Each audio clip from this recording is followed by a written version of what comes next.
नमस्कार, स्वागत है आपका इंडिया वॉइस पर। मैं हूं आपके साथ स्वीटी दीक्षित। बुलेटिन की शुरुआत करेंगे हम जानकारी के साथ। बता दें कि राजधानी लखनऊ में किसानों की महापंचायत है। किसानों ने सरकार को दिखाई है अपनी ताकत। भाकियू नेता राकेश टिकैत किसानों के साथ मौजूद है।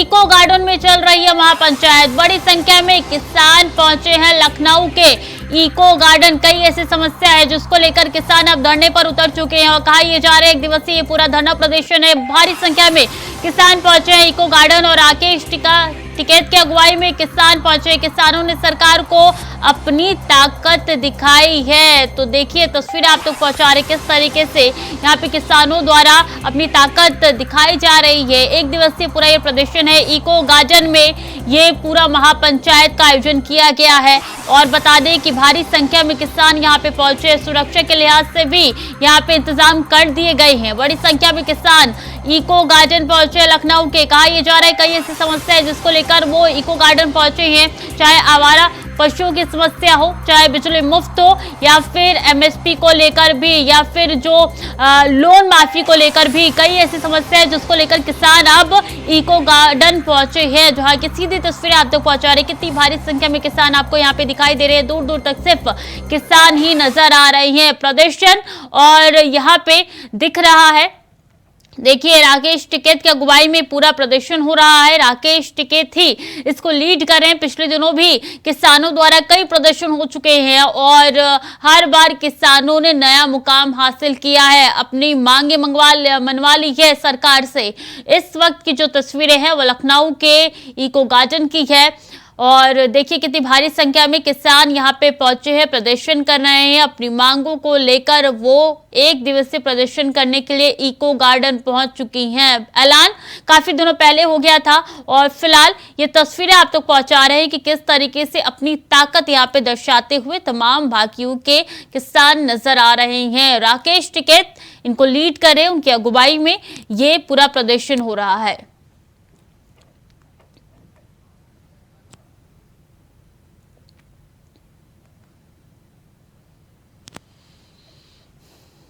इसी खबर पर ज्यादा जानकारी के साथ आशीष वर्मा लखनऊ से जुड़ चुके हैं। आशीष, कितनी संख्या में किसान पहुंचे हैं प्रदर्शन करने के लिए, क्या जानकारी? अगर बात की जाए कि जिस तरीके से किसानों का जो प्रदर्शन है वो एकदम फिर से राजधानी लखनऊ में देखने को मिल रहा है। लखनऊ के इको गार्डन में बड़ी संख्या में किसानों के बीच मौजूद है। एक बार फिर से सरकार से घेरने का काम किसानों ने किया है। किसानों की वही मांगे है।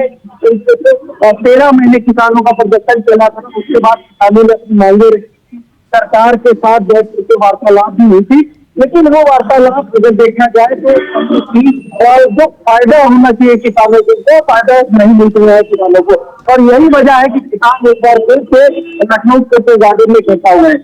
किसानों की जो मेन मांगे अगर देखा जाए तो जो एमएसपी की बात की करीब 13 महीने पहले जब किसानों ने बाकायदा पूरा चक्का जाम किया था, उसमें किसानों ने एमएसपी की बात कही गई थी। किसानों को बिजली बिल माफ करने की बात कही गई थी। साथ ही साथ जो किसानों की जमीन थी उन जमीन का सही मुआवजा देने की बात कही गई थी।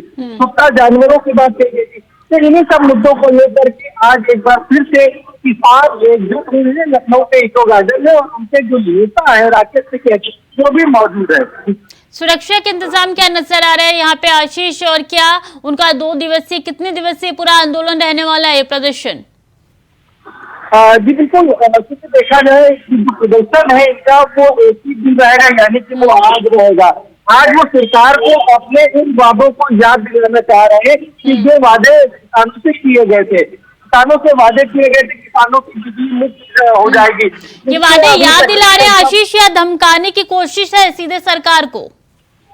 देखिए अभी सरकार को अगर देखा है तो 24 के चुनाव से अगर देखा जाए कि 24 का कुछ चुनाव है तो चुनाव को लेकर जिस तरीके से प्रदर्शन किया जा रहा है, किसान एक बार फिर से इकट्ठा हुए, तो जाहिर सी बात है किसान सरकार को एक तरीके से पुलिस चुनौती है। किसानों के जो वादे किए गए थे उन वादों को पूरा किया जाए। यही वजह है कि आज एक बड़ी संख्या में किसान लखनऊ के इको गार्डन में इकट्ठा हुए और अपनी जो वादे किए थे सरकार ने उन वादों को याद दिलाने का काम किया जा रहा है। क्या कोई लिमिटेड टाइम पीरियड भी दिया गया है सरकार को कि इतने वक्त में आप हमारे जो वादे किए हैं जिससे मुकर चुके हैं आप उनको पूरा कर लीजिए? देखिए, जिस तरीके से किसानों के नेता राकेश टिकैत ने कहा है कि अभी सिर्फ योग दिवस का प्रदर्शन है, एक दिवस शांति की पक्ष के प्रदर्शन चल रहा है, क्योंकि किसानों से जो वादे किए गए थे, मिट्टी पे जो बात की गई थी, कुत्ता जानवर से जो बात की गई थी, किसानों को बिजली समस्या को लेकर के जो वादे किए गए थे, बिजली का बिल माफ हो जाएगा किसानों का, तो इन सब मुद्दों को लेकर के किसान जो है आज एकजुट होकर के सरकार को वो वादे याद दिला रहे हैं। फिलहाल अभी राकेश टिकैत से यही कहना है कि ये दिवसीय प्रदर्शन रहेगा और आज ही ये प्रदर्शन समाप्त हो जाएगा। और आशीष, जानकारी ये भी निकल के आ रही है पिछले दिनों किस तरीके से आजमगढ़ के घर जो छापा पड़ा था, आवारा पशु का मुद्दा हो, बिजली मुफ्त का मुद्दा हो, इन तमाम मुद्दों पर भी ये प्रदर्शन हो रहा है, कितनी सच्चाई? ये किसान अपनी मांगों को लेकर प्रदर्शन कर रहे हैं। जो 13 महीने जब देखा जाए तो 13 महीने में भी जोरदार प्रदर्शन किसानों ने किया था।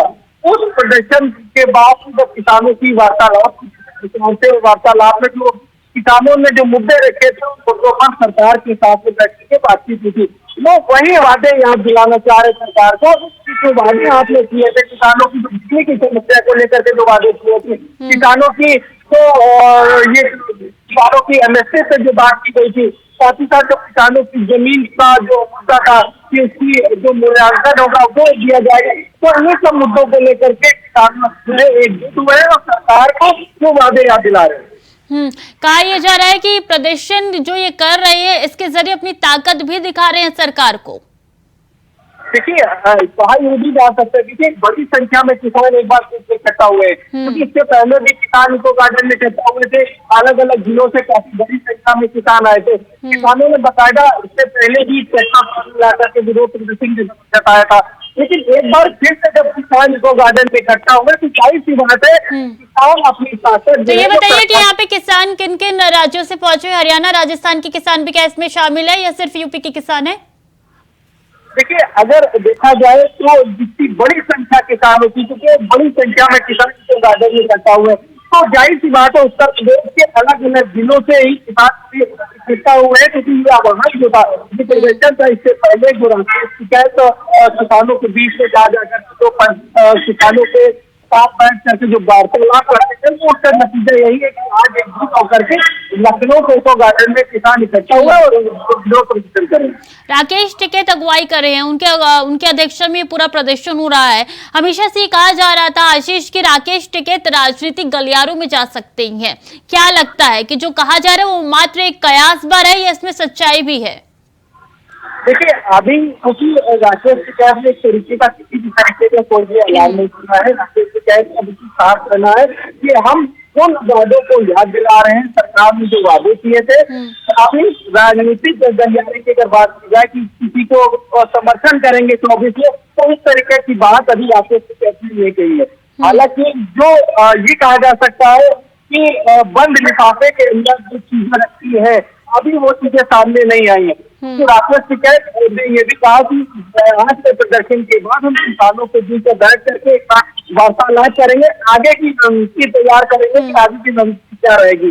24 का चुनाव है, 23 के चुनाव को लेकर के भी राकेश टिकैत ने बंद शब्दों में कहा है कि वो जाहिर सी बात है कि जिस तरीके से राहुल गांधी और किसानों के नेताओं से मिल रहे हैं, किसानों की बात कर रहे हैं, जाहिर सी बात है तो बंद शब्दों में कहा जाए तो कहीं ना कहीं तो राहुल गांधी को समर्थित कर सकते हैं, लेकिन अभी किसी भी तरीके का राकेश टिकैत की तरफ से कोई भी औपचारिक बयान नहीं आया है। फिलहाल यही कहा जा सकता है कि आज का जो विरोध प्रदर्शन है वो सरकार को उन वादों को याद दिलाने के लिए प्रदर्शन किया जा रहा है। यानी कि पूरी संभावना है कि आगे भी इस तरीके का प्रदर्शन देखने को मिल सकता है अगर सरकार ने बात नहीं मानी तो। आशीष जी बिल्कुल, क्योंकि लगातार जब किसान प्रदर्शन कर रहे हैं, जाहिर सी बात है जब आज का प्रदर्शन समाप्त होगा तो उसके बाद राकेश टिकैत जो है वो किसानों के साथ बैठ करके वार्तालाप करेंगे और आगे की रणनीति तैयार करेंगे। आगे की रणनीति किस तरीके से होती है भी देखना होगा। जब से किसानों ने दिल्ली के बॉर्डर पे जमा वहां पे हुए थे और उसके बाद जो प्रधानमंत्री खुद सामने आए और किसानों की तमाम मांगे जो है वो मान ली गई उनकी तरफ से, तब से किसानों के प्रदर्शन और भी ज्यादा बढ़ते हुए नजर आ रहा है। ये बिल्कुल देखिए, किसानों का जो प्रदर्शन था, सबसे पहला प्रदर्शन था जो काफी लंबे समय तक किसानों का प्रदर्शन चला था, वो 13 महीने का किसानों का प्रदर्शन चला था। और इस प्रदर्शन में किसानों ने पूरा चक्का, अगर देखा जाए तो पूरा चक्का जाम कर दिया था। तो इसमें सरकार बैठक पे आई थी और बैठक पे आने के बाद में तो किसानों की जो मांगे थी उन मांगों पर वार्तालाप की गई थी। जो मांगे अभी तक पूरी नहीं हुई है, तो जिसको लेकर आज फिर एकजुट किसान हुए लखनऊ के बाद। तो क्या एक प्रदर्शन ही मात्र उपाय है किसानों की मांगे को मनवाने के लिए? कोई और दूसरा रास्ता या चारा नहीं है? देखिए, रास्ते कई हैं, लेकिन उन रास्तों पर किसानों का यही कहना है कि रास्तों पर हम चल चुके हैं, उन रास्तों पर बातचीत भी हो चुकी है, सरकार से भी बातचीत हो चुकी है, लेकिन सरकार की तरफ से अभी उन वादों को पूरा नहीं किया गया है। और यही वजह है कि हर बार किसान जब अपना ताकत दिखाते हैं तो सरकार नींद टूटते हैं, और यहाँ से जब जाते हैं अधिकारी तो किसानों की बात करते हैं। फिलहाल अब देखना यही होगा कि राकेश टिकैत का अगला कदम किस तरीके का होगा, राकेश टिकैत अगले किस तरीके की बनाते हैं। आपके सूत्र क्या बताते हैं कि इनकी मांग मानी जाएगी या नहीं मानी जाएगी? कोई भी रिएक्शन आया है सरकार की तरफ से? देखिए, अभी तक की सरकार की तरफ से किसी भी तरीके का कोई भी रिएक्शन नहीं आ रहा है। सरकार ने जिस तरीके से अगर देखा जाए तो कैबिनेट में भी कई किसानों के जो मुद्दे उठे थे, किसानों के मुद्दे को कवर भी किया गया था, चाहे वो गन्ना किसानों, अलग अलग किसानों की मुद्दे उठाए गए थे। लेकिन जिस तरीके से ये किसान है और किसान अपनी बिजली की बात कर रहे हैं, एमएसपी की बात कर रहे हैं, साथ ही साथ अगर बात की जाए कि कितना जानवरों की बात की जाए, क्योंकि देखिए कितना जानवर एक बड़ा मुद्दा है, विपक्ष भी लगातार कुत्ता जानवर का मुद्दा उठाया करता है। इस सरकार को कहीं न कहीं कड़े कदम उठाने चाहिए कि ताकि इस तरीके को आगे कोई भी विरोध प्रदर्शन न कर सके, किसान इस तरीके से विरोध प्रदर्शन न कर पाए। ठीक है, नजर बनाए रखिए आप, पल पल की अपडेट आपसे लेते रहेंगे। तब तक के लिए बहुत बहुत शुक्रिया आपका। खबरों में आगे बढ़ते हैं। पुरानी संसद में सोमवार को संसद की कार्यवाही का आखिरी दिन है। मंगलवार यानी 19 सितंबर से संसद की कार्यवाही नए सदन भवन में होगी। पीएम मोदी ने इस भवन में 50 मिनट की आखिरी स्पीच दी है। पीएम ने कहा है कि देश 75 वर्षों की संसदीय यात्रा का एक बार फिर से स्मरण कराने के लिए और नए सदन में जाने के लिए उन प्रेरक पलों को, इतिहास की अहम घड़ी को स्मरण करते हुए आगे बढ़ाने का यह अवसर है। हम सब इस ऐतिहासिक भवन से विदा ले रहे हैं। माननीय अध्यक्ष जी, देश की 75 वर्षों की संसदीय यात्रा, उसका एक बार पुनः स्मरण करने के लिए और नए सदन में जाने से पहले उन प्रेरक पलों को, इतिहास की महत्वपूर्ण घड़ी को स्मरण करते हुए आगे बढ़ने का ये अवसर है। हम सब इस ऐतिहासिक भवन से विदा ले रहे हैं। आजादी के पहले ये सदन इंपीरियल लेजिस्लेटिव काउंसिल का स्थान हुआ करता था। आजादी के बाद ये संसद भवन के रूप में उसको पहचान मिली। ये सही है, इस इमारत के निर्माण करने का निर्णय विदेशी शासकों का था, लेकिन ये बात हम न कभी भूल सकते हैं और हम गर्व से कह सकते हैं कि इस भवन के निर्माण में पसीना मेरे देशवासियों का लगा था, परिश्रम मेरे देशवासियों का लगा था और पैसे भी मेरे देश के लोगों के। G20 की सफलता 140 करोड़ देशवासियों की है। ये भारत की सफलता है, किसी व्यक्ति की सफलता नहीं है, किसी दल की सफलता नहीं है। भारत के फेडरल स्ट्रक्चर ने भारत की विविधता ने 60 स्थानों पर 200 से अधिक समिट और उसकी मेजबानी हिंदुस्तान के अलग अलग रंग रूप में देश की अलग अलग सरकारों ने बड़े आन बान शान से की और ये प्रभाव पूरे विश्व भर के मन पर पड़ा हुआ है। ये हम सबके सेलिब्रेट करने वाला विषय है, देश के गौरवगान को बढ़ाने वाला है। मैं पहली बार जब संसद का सदस्य बना और पहली बार एक सांसद के रूप में इस भवन में मैंने प्रवेश किया तो सहज रूप से मैंने इस संसद भवन के दौर पक्ति पर अपना शीश झुका करके इस लोकतंत्र के मंदिर को श्रद्धा भाव से नमन करते हुए मैंने पैर रखा था। वो पल मेरे लिए भावनाओं से भरी हुई थी। मैं कल्पना नहीं कर सकता था, लेकिन भारत के लोकतंत्र की ताकत है, भारत के सामान्य मानवी की लोकतंत्र के प्रति श्रद्धा का प्रतिबिंब है कि रेलवे प्लेटफॉर्म पर गुजारा करने वाला एक गरीब परिवार का बच्चा पार्लियामेंट पहुंच गया।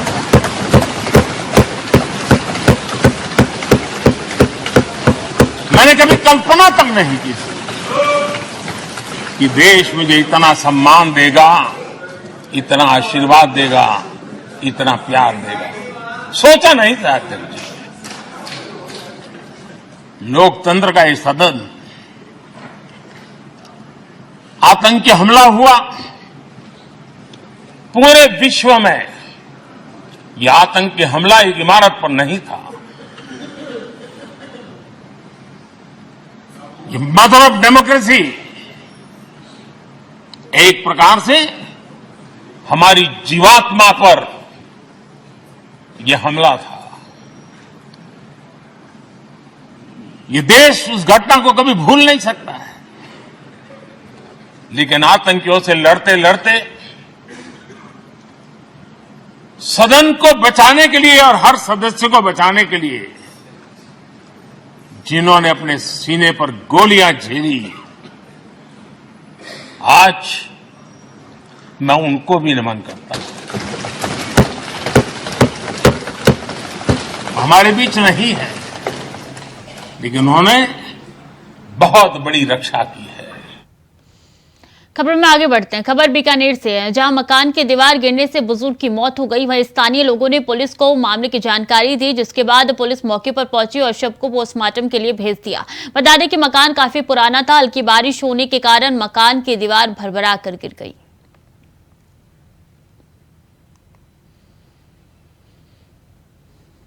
मुख्यमंत्री मनोहर लाल के जन संवाद कार्यक्रम पर आम आदमी पार्टी के उपाध्यक्ष अनुराग ढांडा ने निशाना साधा है। उनका कहना है कि जनसंवाद कार्यक्रम को जन विवाद कार्यक्रम बताया है, जिसके साथ उन्होंने कहा है कि जनसंवाद में आशा वर्कर्स को बोलने नहीं दिया जाता है और अगर किसानों को जनसंवाद में कुछ बोलना है तो उनको नहीं बोलने दिया जाता। साथ ही कहा है कि मुख्यमंत्री जनसंवाद में केवल अपने मन की बात कहते हैं। सीएम खट्टर किसी भी वर्ग की समस्याओं को सुनना नहीं चाहते हैं, जिससे हरियाणा का हर वर्ग आज पीड़ित है।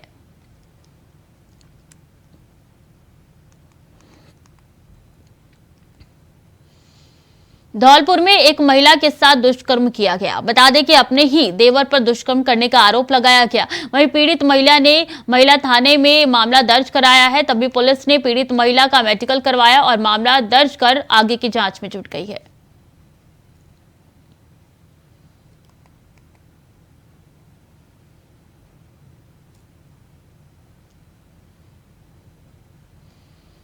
खबर सोनभद्र से है, जहां फरार चल रहे नक्सली को पुलिस ने गिरफ्तार कर लिया। बता दें कि नक्सली छोटेलाल और आदित्य को गिरफ्तार कर लिया गया है। वहीं कौन थाने के पुलिस ने माची थाना क्षेत्र से दूसरे को बिहार के रोहतास से गिरफ्तार किया।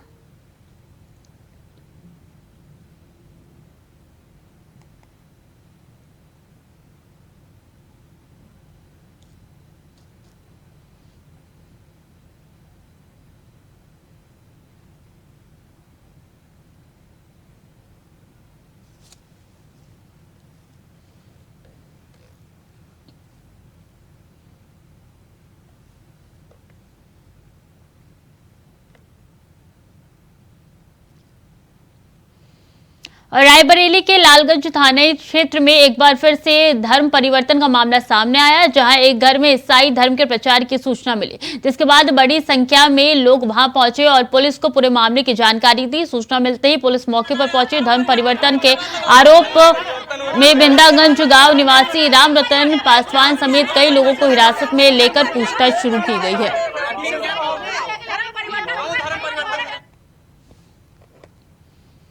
खबर कुशीनगर से है, जहां पुलिस के साथ पशु तस्कर की मुठभेड़ हो गई है। और बता दें कि पुलिस ने घायल पशु तस्कर को गिरफ्तार कर संयुक्त जिला अस्पताल में भर्ती कराया। बता दें कि पुलिस ने घायल पशु तस्कर को 25,000 रुपए का इनामी बताया। वहीं पुलिस ने पशु तस्कर के पास से एक तमंचा, एक बाइक और कुछ रुपए भी बरामद किए हैं।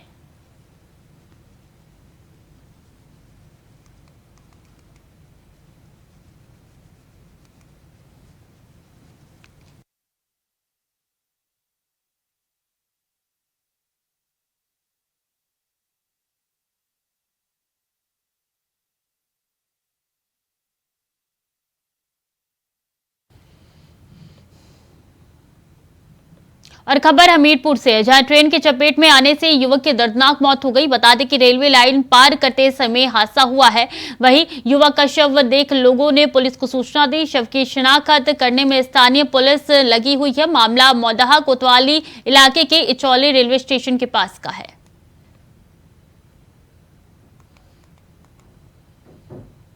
और अमरोहा में राशन माफियाओं के हौसले बुलंद होते जा रहे हैं। बता दें कि राशन माफिया गरीबों के राशन पर डाका डाल रही हैं। बताया जा रहा है कि राशन डीलर की मिली भगत से राशन ब्लैक में बेचा जा रहा है। वहीं घटना कैमरे में कैद हो गई है। सूचना मिलते ही मौके पर पुलिस पहुंची, राशन माफिया को गिरफ्तार कर लिया। मामला अमरोहा नगर कोतवाली क्षेत्र के मोहल्ला कोट का बताया जा रहा है।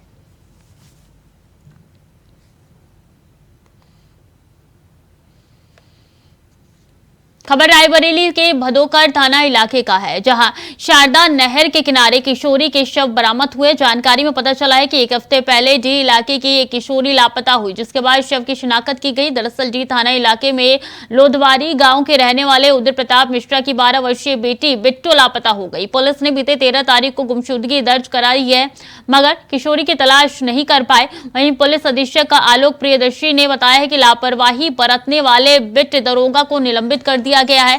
साथ ही कहा है कि थाना इंचार्ज के खिलाफ विभागीय जांच के आदेश दिए गए।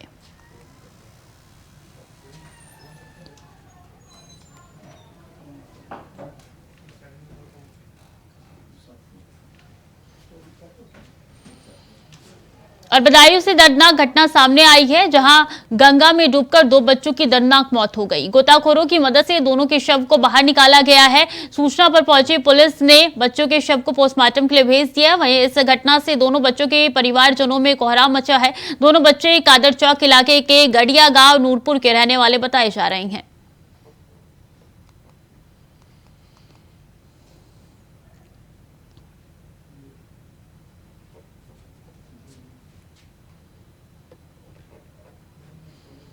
और सिद्धार्थनगर जिले के डुमरियागंज थाना क्षेत्र के जगदीशपुर गांव के 3 बच्चों के अमृत सरोवर में डूबने से मौत हो गई। जहां गांव के 3 परिवारों के बच्चे खेलते खेलते गांव के पास बने तालाब में नहाने के लिए चले गए और नहाते समय तालाब में डूब गए। आनंद फानन में गांव के लोग सरोवर पर पहुंचे, जहां तालाब से तीनों बच्चों के शव को बाहर निकाला। इस घटना के बाद पूरे गाँव में मातम का माहौल है।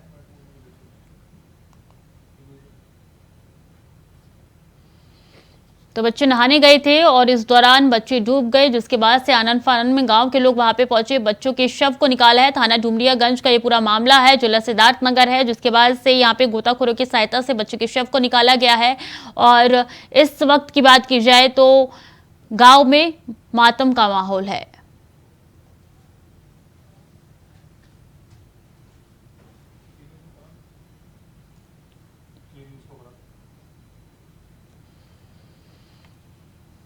तो फिलहाल के लिए बुलेटिन में इतना ही। खबरें लगातार जारी है, देखते रहिए इंडिया वॉइस।